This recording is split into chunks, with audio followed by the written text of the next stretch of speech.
he had taught me to notice things. And one day when I was playing with a little wagon for children to pull around, it had a ball in it.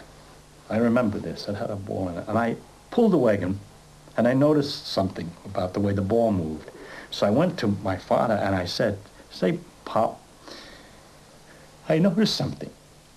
When I pull the wagon, the ball rolls to the back of the wagon. It rushes to the back of the wagon. And when I'm pulling along and I suddenly stop, the ball rolls to the front of the wagon." I said, "Why is that?" And he said, "That," he says, "nobody knows."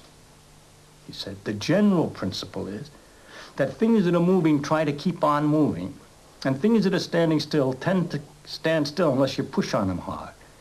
And he says, "This tendency is called inertia, but nobody knows why it's true." Now that's a deep understanding. He doesn't give me a name. He knew the difference between knowing the name of something and knowing something, which I learned very, very early.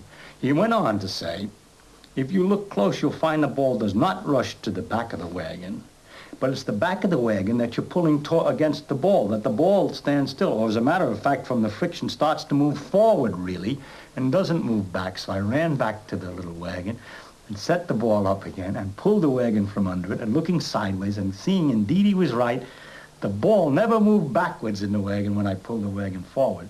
It moved backward relative to the wagon, but relative to the sidewalk, it was moved forward a little bit. It's just the wagon caught up with it. So that's the way I was educated by my father, with those kind of examples and discussions. With no pressure, just lovely, interesting discussions.